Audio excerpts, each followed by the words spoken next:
আজকে পিএসজি আসলে পাচ্ছে, তবে তাদের সামনে বায়ার্ন মিউনিক।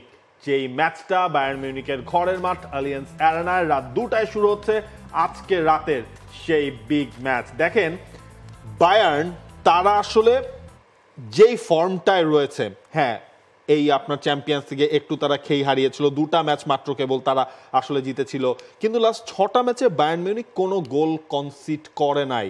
এবং এই ইকুয়েশনটা যদি আপনি দেখেন পিএসজি এবারে চ্যাম্পিয়ন্স লিগে তারা হচ্ছে গিয়ে ফ্রেঞ্চ লিগে দুর্দান্ত ফর্মে রয়েছে, তাদের ধারে কাছেও কেউ নাই, সেই পিএসজি এবার চ্যাম্পিয়ন্সকে গোল করেছে সবেমাত্র 3টা। এখানেই আসলে মুদ্রার এপিট ওপিটটা আপনি খুব ক্লিয়ারলি দেখতে পাচ্ছেন। আপনি বায়ার্নের 6টা ম্যাচের কথা বললেন, সেই 6টা ম্যাচে যেটা হয়েছে যে বায়ার্ন সেই 6টা ম্যাচে কোনো গোল কনসিড করেনি, 17টা গোল তারা করেছে। কিন্তু ঠিক আপনি এর একটা ম্যাচ আগেই যদি ফেরত যান, সেখানে একটা ভিন্ন চিত্র দেখা যাবে। বায়ার্ন মোটামুটি পিএসজির জন্য প্রস্তুত আছে, বা আলিয়ান্স অ্যারেনাও প্রস্তুত।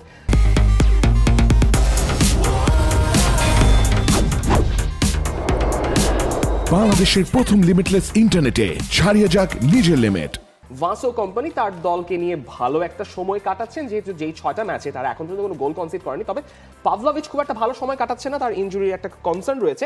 যেটা বলছিলাম যে এই মুদ্রার অপর পিঠটা হচ্ছে বায়ার্নের এই সিজনের আরেকটা চিত্র বলে দেয়। যখন তাদের সামনে কোনো চ্যালেঞ্জ এসছে, বড় কোনো চ্যালেঞ্জ, বার্সেলোনা বলতে পারেন, অ্যাস্টন ভিলা বলতে পারেন, তাদের সঙ্গে বায়ার্ন মিউনিক এখনো পর্যন্ত প্রপার কোনো রেজাল্ট আনতে পারেনি।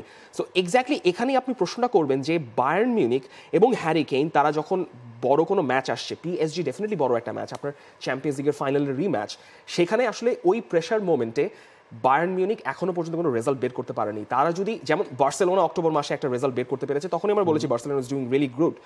বায়ার্ন মিউনিখের এবং ভাসো কোম্পানির এখনই দরকার পিএসজির মতো দলের সঙ্গে, পিএসজির ফর্ম যেটাই হোক না কেন, তাদের বিপক্ষে রেজাল্টটা বের করে। পিএসজির অবস্থা তো খুব একটা আবার ভালো না। এক্স্যাক্টলি, এবং পিএসজি তাদের আসলে চিন্তার কারণ যেমন গোল স্কোরিং আছে, একই সাথে বায়ার্ন মিউনিকের সাথে শেষ 3 দেখায়ও পিএসজির কোনো জয় কিন্তু নাই।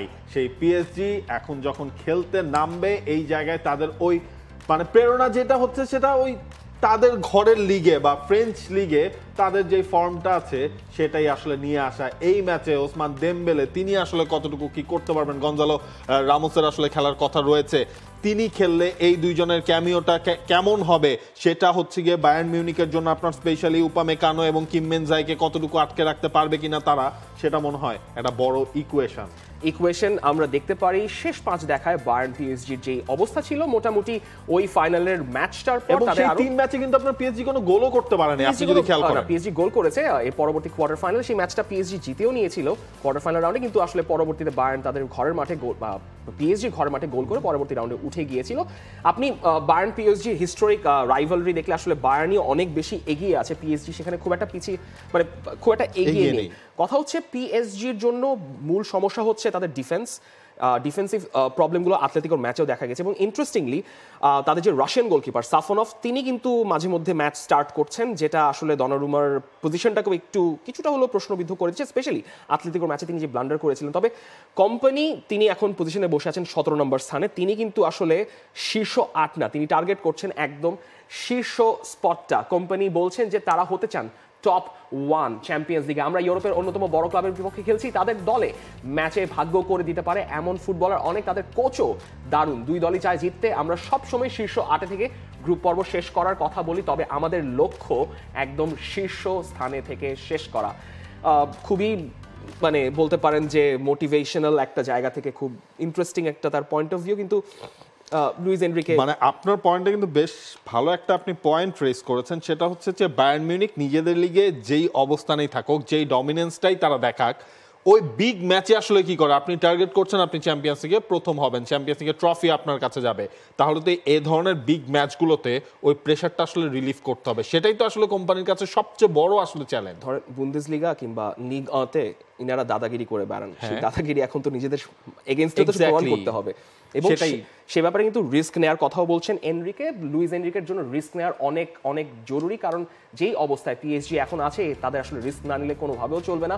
আমাদের দলের শক্তির জায়গা হলো আমরা শুধু একজন খেলোয়াড়ের প্রতি নির্ভরশীল নই, দলের ভেতর যা দেখছি তাতে আমি সন্তুষ্ট। আমরা ম্যাচে সাহসিকতা দেখাবো, ডিফেন্ডিং এর রিস্ক নেব এবং আক্রমণে উঠবো। যদি বায়ার্ন আমাদেরকে টপকে যায় তবে তাদের শুভেচ্ছা জানিয়ে আমরা আমাদের কাজে মনোনিবেশ করবো। মানে তিনি একটা এই কথাও বলে দিচ্ছেন দিচ্ছেন যদি কোনো একটা দুর্ঘটনা ঘটে যায় পিএসজির জন্য সেটা নিয়ে তারা মাথা ব্যথা করবে না, কিন্তু আসলে মাথা ব্যথা না করলে তো হবে না পিএসজির জন্য। কারণ হচ্ছে গিয়ে কি এই দুটা দলের প্লেইং স্টাইল কিন্তু অনেকটা একরকম। হ্যাঁ, প্রেসিং ফুটবলটা তারা খেলে, অ্যাটাকিং মাইন্ডসেট তাদের থাকে, সুতরাং এই জায়গায় মনে হয় পিএসজি কে মাথা ঘামাতে হবে, স্পেশালি এই বায়ার্ন মিউনিখকে নিয়ে।